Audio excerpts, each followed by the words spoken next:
से जुड़ी बड़ी खबर आपको बता देते हैं कि एक और आरोपी को गिरफ्तार किया गया है, तिलक सिंह, जिसे गोरखपुर से गिरफ्तार किया गया है। आपको बता दें कि तिलक सिंह पर ही शोषण का आरोप यहां लगाया गया था। तो एक के बाद एक इस मामले में एक्शन इस वक्त दिखाई दे रहा है। गोरखपुर से एक और आरोपी को गिरफ्तार किया गया है और इसी आरोपी पर यानी कि तिलक सिंह पर आरोप लगा था शोषण का। तो आपने देखा कि कैसे एक युवती जब भागने में कामयाब होती है तब इस बात का खुलासा होता है कि किस तरीके से नौकरी के नाम पर इन लड़कियों को झांसा यहां पर दिया जा रहा था और जिन भी लोगों की संलिप्तता इस पूरे मामले में है उसमें सीधे तौर पर सरकार का कहना है कि इसमें कार्रवाई की जाएगी। मुजफ्फरपुर कांड पर सम्राट चौधरी का भी बयान आया, उनकी ओर से भी ये तमाम बड़ी बातें की गई कि पुलिस अपनी कार्रवाई यहां करती हुई दिखाई देगी। तो तिलक सिंह को सीधे तौर पर इस पूरे मामले में गिरफ्तार किया गया है। और एक बड़ी खबर आपको इसी बीच बता दें, शोषण केस पर मुजफ्फर पुलिस ने भी बयान दे दिया, स्टेटमेंट दिया है अपना। क्या कहा है वो आपको बताते हैं कि इस पूरे कांड को लेकर एक्शन मोड, शोषण का एक आरोपी गिरफ्तार हो चुका है। टारगेट पूरा ना होने पर पिटाई करता था, पुलिस ने कहा सीनियर ने जूनियर को पीटा था। लगातार पुलिस बता रही कि पीड़िता अभी तक थाने नहीं आई है। वीडियो सामने आया है और अभियुक्त के द्वारा भी ये चीज एक्सेप्ट की गई है कि उसमें, और ये पुराना जो केस हुआ था उसमें भी ये चीज सामने आई थी। उसमें भी हम लोग के पास में एक वीडियो आया था मारपीट का। उसमें लोग लड़के लड़कियां जो इनके हायरार्की में जो इनके सीनियर रहते हैं वो जूनियर्स को अपना जब टारगेट पूरा नहीं करते हैं तो ये लोग उनके साथ मारपीट करते हैं। तो उस चीज को हम लोग बहुत गंभीर तरीके से ले रहे हैं और उसकी हम लोग जाँच कर रहे हैं।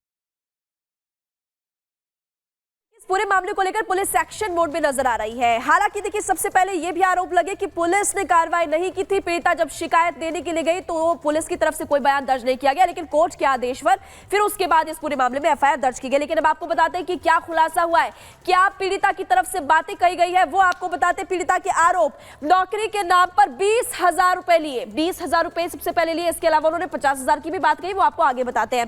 देखिए, कंपनी में दूसरे लोगों को भर्ती करने के लिए कहा। हालांकि पीड़िता ने भर्ती भी किया, ये भी पीड़िता ने अपने बयान में साफ तौर पर बताया है। भर्ती कराने पर 50,000 देने का लालच दिया पीड़िता को। फिर पीड़िता ने जब पैसे मांगे तो उसकी पिटाई कर दी। पीड़िता ने कंपनी में 53 ज्वाइनिंग करवाई थी, ये उसका साफ साफ कहना है। आरोपियों ने शेयर होल्डर की भी बात की है।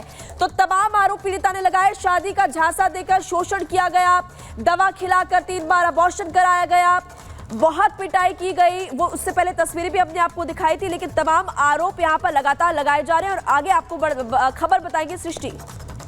बिल्कुल महिमा, आपने बताया कि क्या कुछ आरोप लगाए गए और बिहार के मुजफ्फरपुर से आपको बता दें कि लड़कियों के साथ बर्बरता की तस्वीरों ने पूरे राज्य में हलचल मचा दी है। नेटवर्क मार्केटिंग में नौकरी के नाम पर गरीब घरों की लड़कियों को फंसाया गया, फिर शुरू हुआ उनके साथ दरिंदगी का अंतहीन खेल।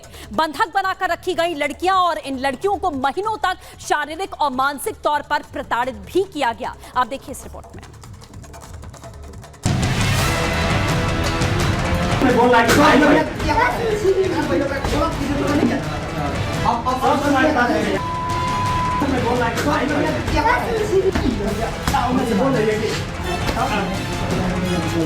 इन तस्वीरों ने पूरे बिहार में भूचाल ला दिया है। बिहार ही क्यों, पूरे देश में हलचल तेज हो गई है।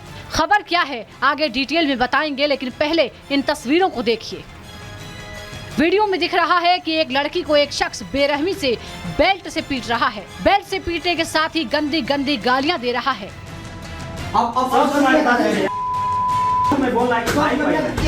अब एक और वीडियो देखिए। दूसरा वीडियो भी इसी खबर से जुड़ा है, जिसमें एक शख्स लड़कियों पर थप्पड़ों की बारिश कर रहा है।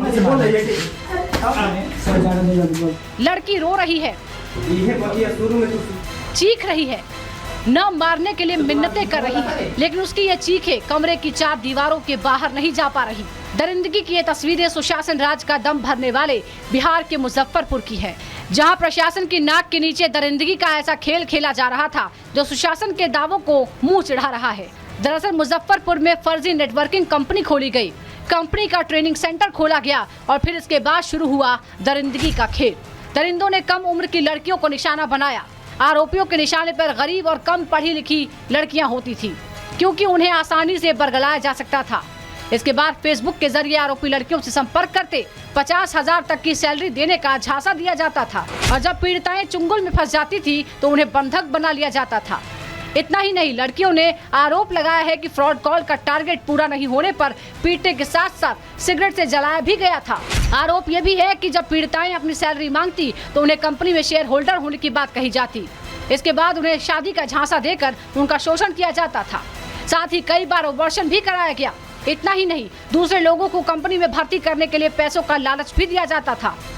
ये मल्टी लेवल मार्केटिंग की तरह से चलती है, जहाँ पे सोशल मीडिया प्लेटफॉर्म के माध्यम से ये लोग एक दूसरे को जोड़ते हैं कंपनी में, फर्जीवाड़ा करके और झांसा दे के लोगों को प्रोडक्ट बेचने के नाम पे अपना जो इनका एस्टैब्लिशमेंट है उसको बढ़ाने का काम कर रहे हैं। तो जो वादिनी है उनको द्वारा भी बताया गया कि उनके साथ हरासमेंट की बात भी सामने आई है। पूर्व में जो एक केस हुआ था जिसके वादी उत्तर प्रदेश के रहने वाले हैं, उन्होंने भी इस केस मई 2023 में इस संबंध में एक केस रजिस्टर कराया था।